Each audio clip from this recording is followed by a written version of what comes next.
Hello viewers, welcome to my channel Lipi's kitchen. আজ আমি কোনো রান্নার রেসিপি নিয়ে আসিনি, খুব প্রয়োজনীয় একটা ভিডিও শেয়ার করতে চলেছি। অনেক সময় কাজের সূত্রে অনেককেই কিন্তু বাড়ির বাইরে গিয়ে থাকতে হয়, আর সেক্ষেত্রে সব সময় হাতের কাছে নারকেল কুড়ুনিটা হয়তো থাকে না।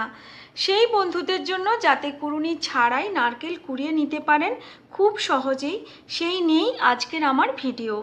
যাদের কুড়ুনি আছে তাদের তো কোনো সমস্যাই নেই।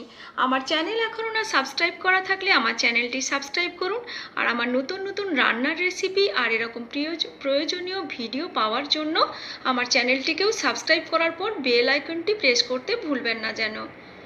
আমি একটা নারকেল নিয়ে নিয়েছি। এখন প্রাথমিকভাবে যেটা করতে হবে সেটা দেখতে হবে নারকেলটার মধ্যে জল আছে কিনা।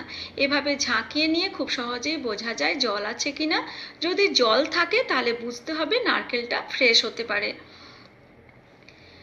এবার দেখছেন নারকেলের উপরে যে তিনটে চোখ আছে তার মধ্যে দুটো কিন্তু বেশ একটু শক্ত হয় আর একটা চোখ একটু নরম হয়। তো সেই চোখটাকে আমি স্ক্রুড্রাইভার বা এরকম আমার মতো একটা স্ক্রু নিয়ে বা যে কোনো কিছু এরকম ধারালো কিছু নিয়ে এই চোখটা ফুটো করে দেব। তো উপরের এই চোখটা আমি এভাবে ফুটো করে দিচ্ছি। খুব সহজে একটু চাপ দিলেই কিন্তু নারকেলের এই চোখটা ফুটো হয়ে যায়।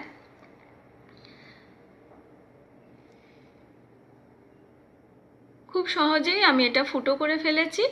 এবার আমি এখান থেকে জল একটা গ্লাসের মধ্যে বের করে নেব। গ্লাসের উপর একটা ছাঁকনি দিয়েছি যাতে কোনো নোংরা না জলের সঙ্গে চলে যেতে পারে। এবার একটু ঝাঁকিয়ে ঝাঁকিয়ে জলটা বের করে নিচ্ছি, তার কারণ নারকেলের যে ফুটোটা খুব ছোট, তাই এভাবে ঝাঁকিয়ে ঝাঁকিয়ে জলটা বের করে নিতে হবে।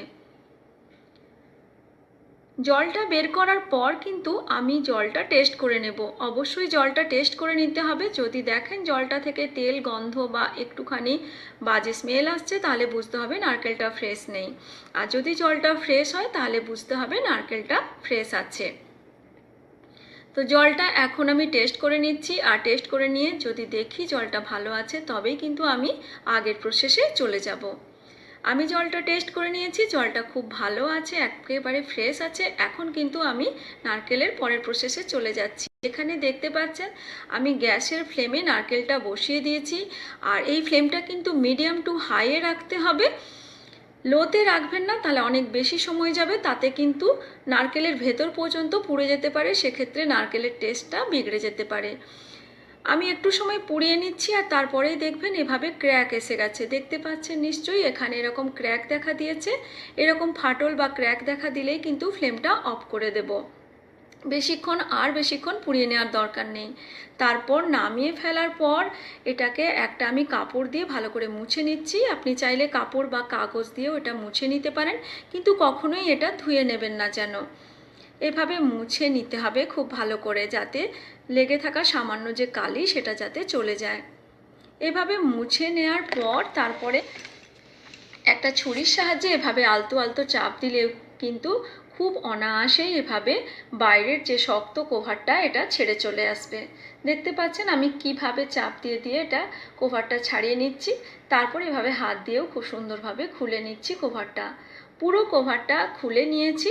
এবার একটা ভেজিটেবল পিলার দিয়ে আমি এর উপরের যে ব্রাউন কালারের যে খোসাটা সেটা তুলে দিচ্ছি। এটা আপনারা ছুরি বা বঁটি যার যেটাতে সুবিধে সেটা দিয়েই এভাবে খোসাটা তুলে নিতে পারেন।